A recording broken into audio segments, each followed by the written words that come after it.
and welcome to Scale Your Sales podcast, listed in 2020 as number 8 of 42 best podcasts for every sales professional. I am your host, Janice B. Gordon, the customer growth expert and author of Business Evolution, Creating Growth in a Rapidly Changing World. I created Scale Your Sales framework to develop leading edge capabilities to secure, retain, and grow key customer relationships for long-term value and partnership. Join me each week to learn from amazing B2B sales and business experts and influencers. Tune in for actionable insights and strategies. Are you ready to scale your sales?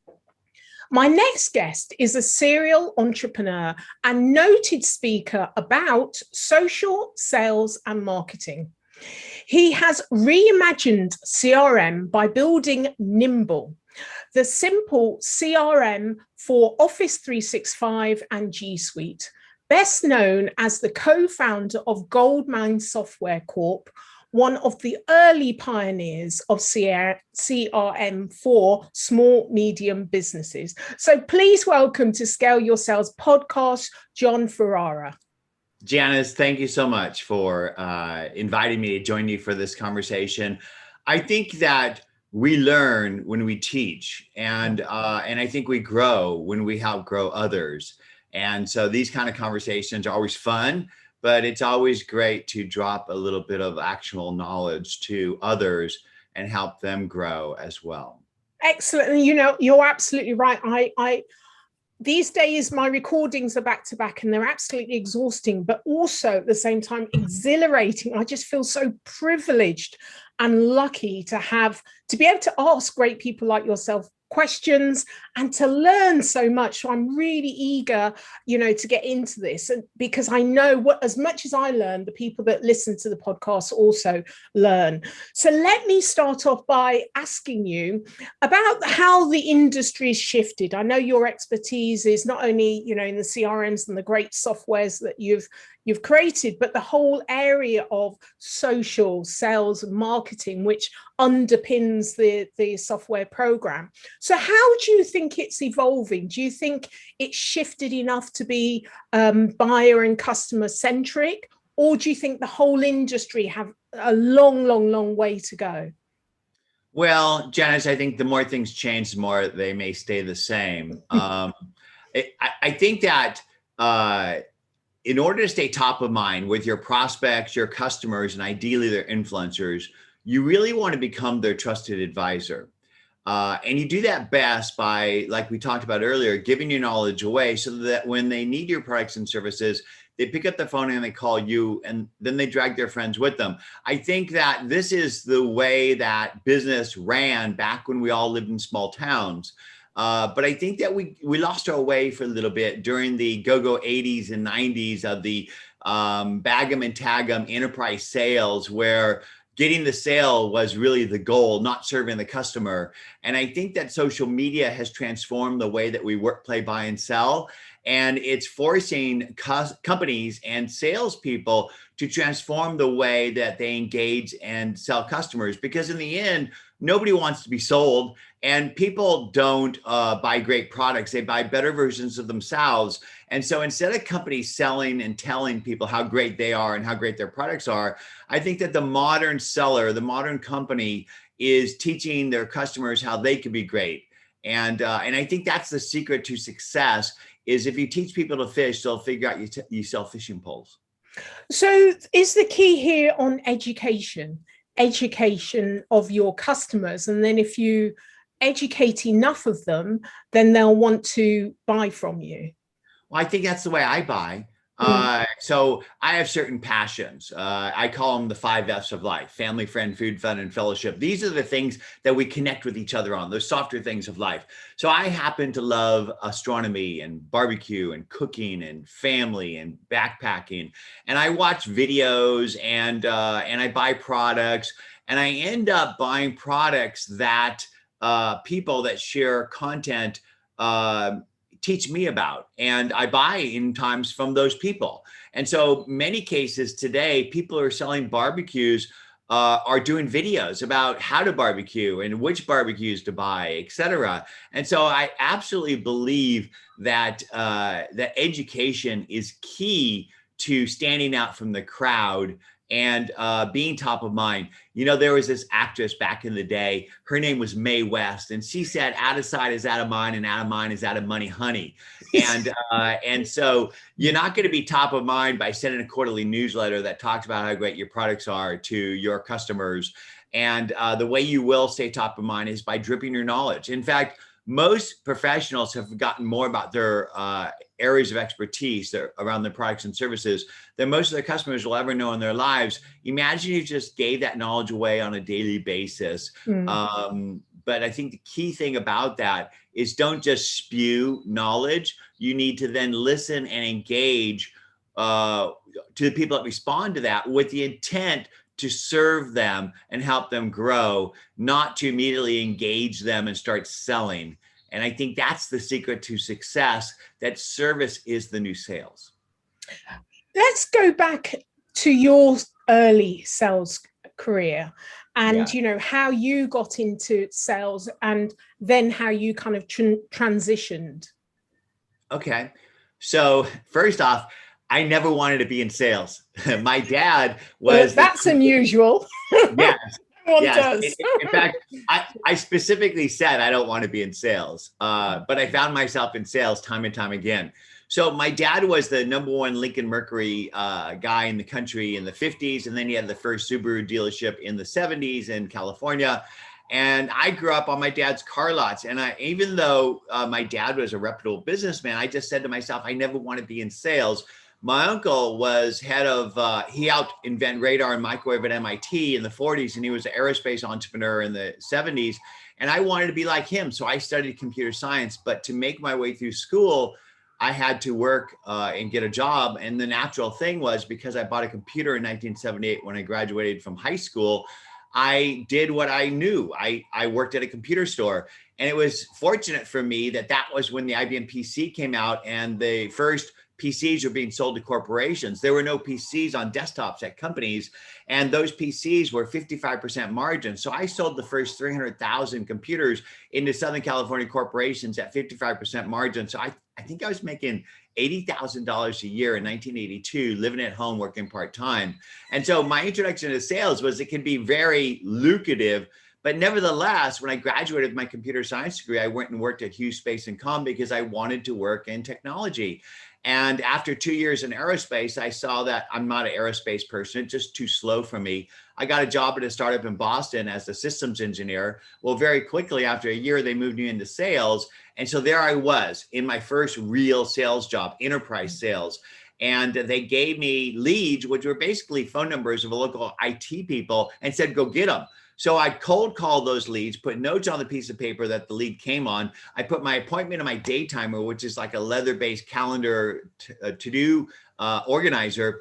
And I did my forecast back to corporate on a spreadsheet once a month. And that was SFA, CRM, and contact management, because Outlook didn't exist. It was Outlook Express, which was just email, and there was no CRM or SFA. In fact, there was no program that integrated email, contact, and calendar, and sales and market automation. So I searched for a tool to manage not just my interactions with prospects, but I wanted to automate and engage my whole team in my district office and in my corporate office, because we all worked as part of a team engaging with the customer.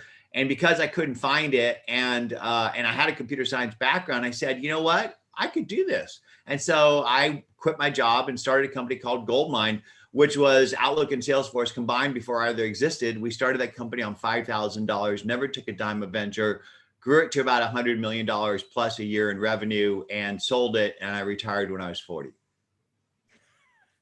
Not bad, eh? Yeah. Fantastic. So then, okay, you retired when you were 40. Yeah. Then, I mean, you could have just decided to go on a boat and travel around the world and not kind of get in at the deep end again. What made you, look at Nimble? What was it? Well, I think that the best products come from your own pain because you're passionate about it and you understand the problem. My first pain with Goldmine was managing contacts and engagement as a team to turn that engagement into a measurable business outcome. my problem with Nimble started, that the thing that drove me to build Nimble was I started to use social media as it emerged in 2006, 7, and 8. And I saw how it's going to change the way that we work, play, buy, and sell. And I started to use it, and it quickly became very effective for me to build my brand and to grow my network. And so I started to do that, but I didn't have a place to put the network. So there I was, listening, engaging in Twitter, Facebook, and LinkedIn, building all these connections, but I didn't have a contact platform to interface with the social. And I wanted to not just engage with people, but I wanted to bring them into a system so I can organize them and systematically build those relationships into outcomes. And I started looking at contact management. And back then it was really G Suite and Gmail was the cloud productivity, email, contact, and calendar. Office 365 didn't exist. And I saw that it wasn't really a good contact manager, let alone interface to social. And then I started looking at CRM and saw they weren't about relationships at all. They're really about command and control and reporting. CRM stands for customer relationship management, but it really should stand for customer reporting management, because people don't manage relationships in CRM. They manage relationships in Microsoft 365 and G Suite today, and in social. And so I decided I was going to get back in the saddle and reimagine CRM. And basically Nimble pioneered social selling and social CRM because we were the first CRM to integrate Twitter, Facebook, LinkedIn, et cetera. And that's why I started Nimble, because I felt like I wasn't done powering others and helping them to build relationships. I really believe, Janice, that we all need a personal CRM. Forget about Salesforce and your corporation.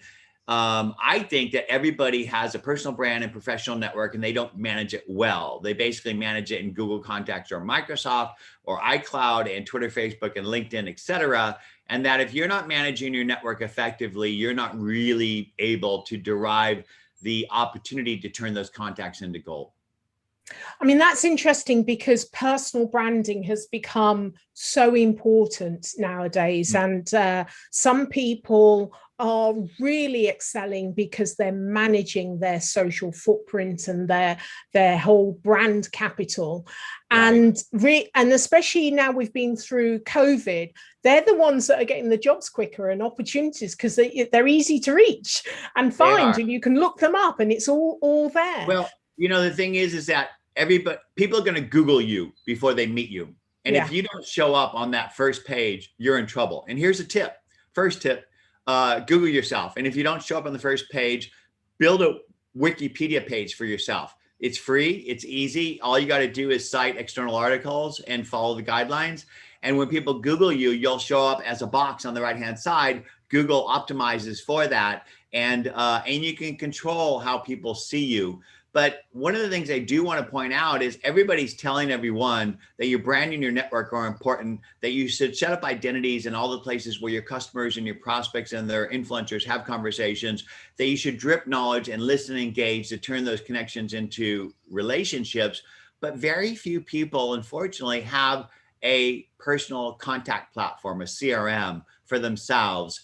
And that's what I think Nimble would be great for anybody listening to this today, is to unify your contacts from all the siloed places in your email productivity suites that you happen to use, and then in your social accounts and any business apps that you use, into a platform that enriches it with the people and company data that you need in order to engage effectively. And then use that wherever you're engaging, because when you're in an email answering it, you need to know who that person is and the history of interactions that you and the team have had. When you're engaging in social, you need to know who those people are. And if you don't know who they are, and they do seem like they'd be somebody that matters to you, you should take them out of the stream and put them in your golden Rolodex and begin to build and nurture that relationship over time. Because if you can't effectively segment your database and outreach on a one-to-one or one-to-many basis in order to achieve your goals, then you don't really have a network that you could use. I think this is really interesting because, you know, they say your network is your net wealth. And Nimble was originally built and the target audience were SMBs. And what you're saying actually has another objective, really, in that you can use this to manage and influence others of your own personal brand by being able to capture all of that in one place. And Nimble's a platform that's so accessible. So even if it's for you, which is your most important asset, it's worthwhile that investment. And this tool actually helps you to do that. Yes. And in fact, there's really two key use cases for Nimble. It's a company's CRM. So you capture leads and you put them into Nimble and your team engages with them. Or I'm a business professional. I work for myself or I work for somebody else, but I'm going to take command of my contacts and I'm going to build my own personal CRM and I'm going to bring it to work with me and use it to achieve my business goals. Because even if you're forced to use Salesforce, the biggest cause of failure of CRM is lack of use, and the second is bad data. And the reason they call it Salesforce, you have to force salespeople to use it. But that's even if you have to use enterprise CRM at the office, you could bring Nimble with you and use it in conjunction with the CRM. Because here is a sad fact: when you buy CRM today, like Salesforce, you have to buy a sales intelligence program like LinkedIn Sales Navigator or Raintree Discover Org or Inside View, something to enrich leads with people and company data. And then you need to buy an outreach tool like SalesLoft or Outreach.io in order to outreach with templated trackable emails. So basically today you could use Nimble, which delivers not just your personal CRM, but the sales intelligence and the sales enablement email template tracking that you need to outreach and engage for less than basically lunch these days.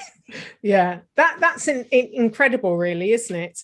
I found it quite funny what you say about Salesforce, because I deal with sales leaders and sales teams, and so often through key account management, one of my key subjects.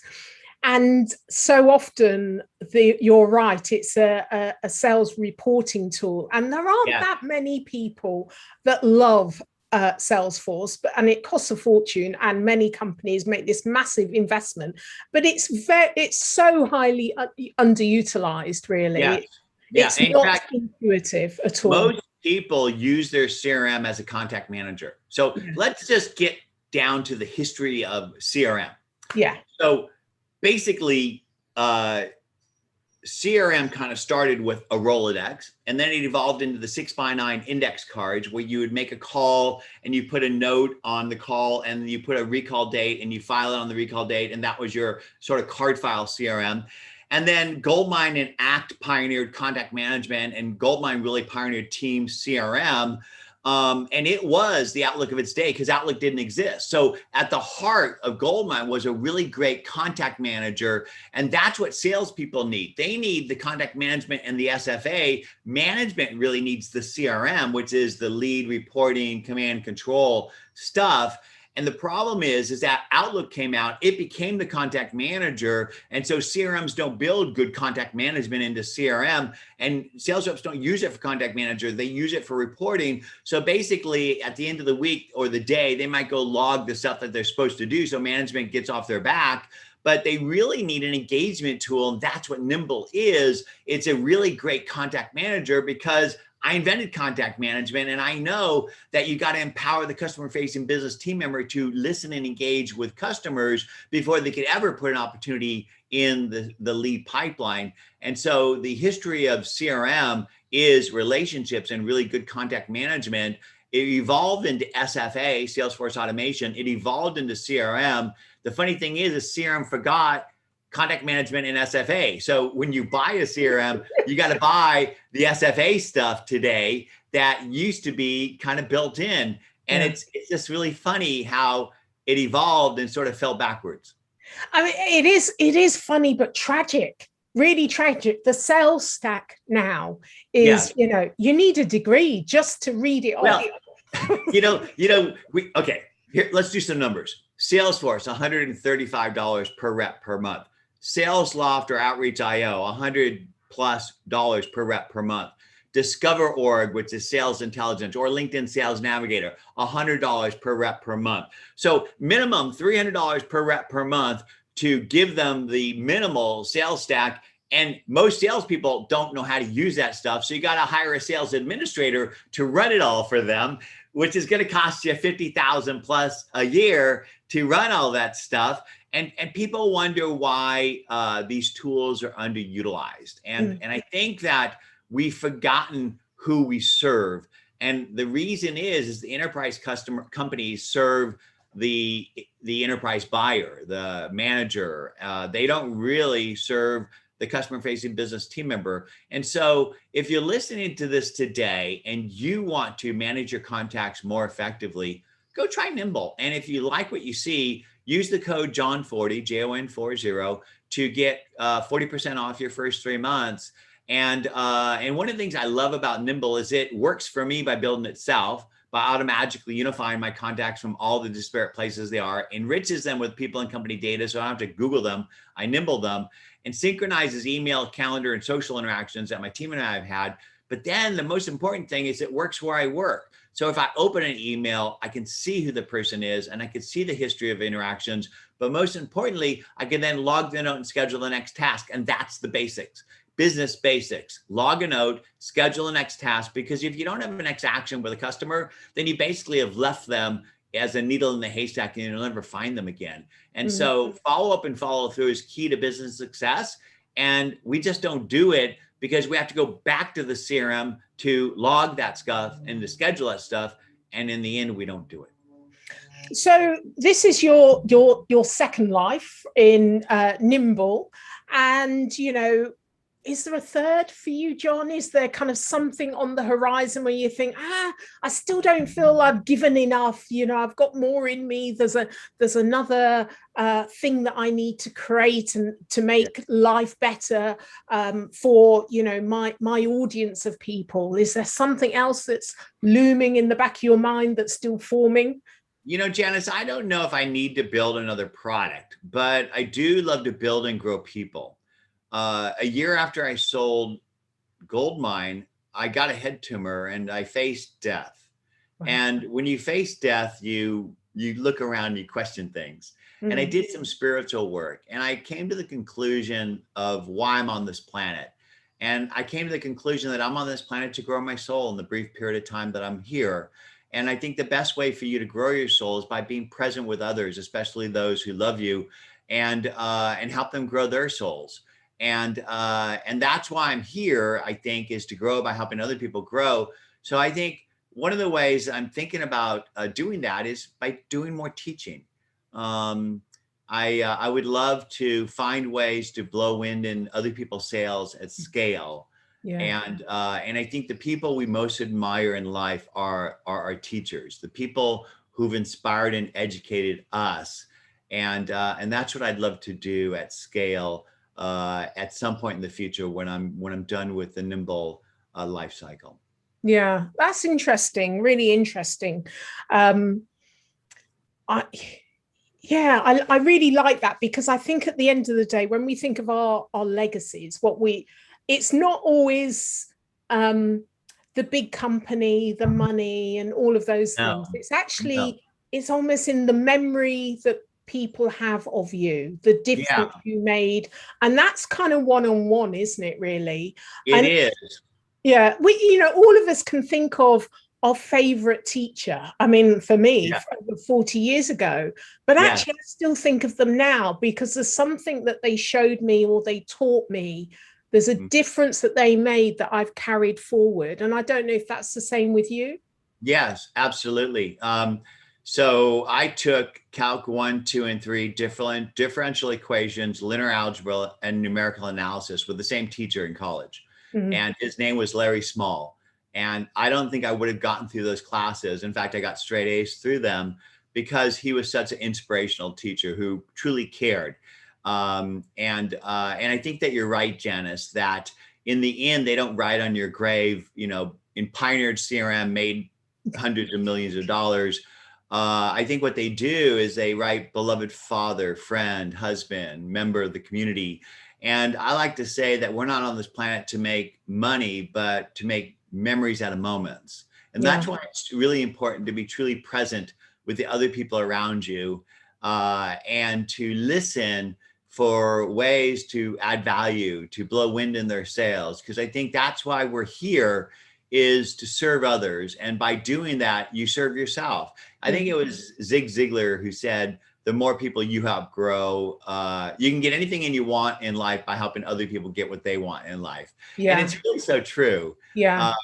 And so I think that's one of the reasons why I got back in the saddle and built Nimble, is because I think that relationships have become even more important in our social age.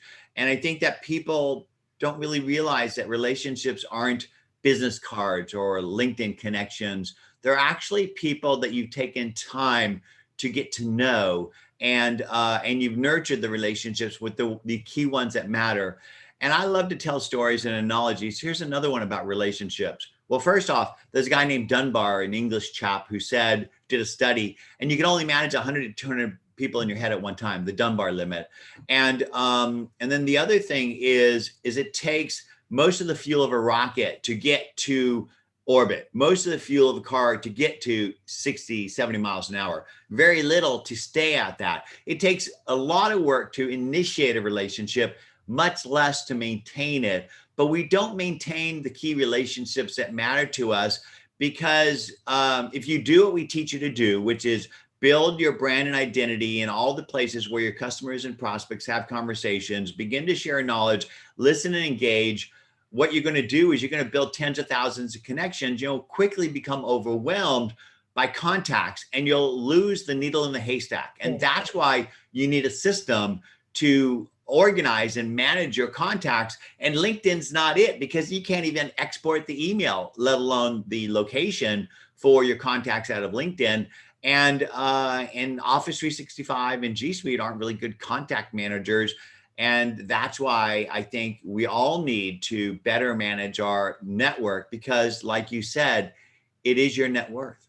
Yeah. Yeah. I absolutely love that. And yeah, well, there's so, do you know, John, I'm going to have to get you on again because there is so much that I wanted to talk to you about. And you're such an interesting guy. And I really love what you say about, you know, the legacy and the reason why we're here, and you know, that being kind of your real passion, education. So, you know, if you were on a desert island on your own, what would be the one thing you took with you?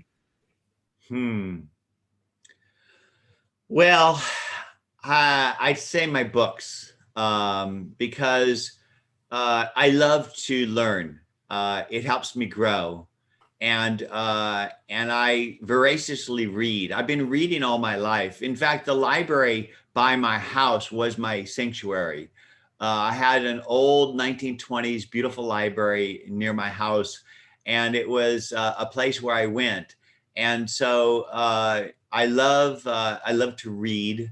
And if I was on a desert island by myself, I would love to have a library where I could read voraciously the rest of my life. That sounds wonderful. Absolutely lovely. So how can listeners get hold of you, Jon? Well, like I said earlier, Google me, Jon, Jon Ferrara, Ferrara. And then figure out what channels are most comfortable for you to reach out to me. And if you struggle with that, here, I'll make it really easy for you. My email is jon@nimble.com. Let me know how I can help you achieve your dreams in life, because it's how I reach mine. Oh, thank you so much. Thank you for being a guest on Scale Your Sales podcast, Jon. You bet, Janice. Thank you for inviting me.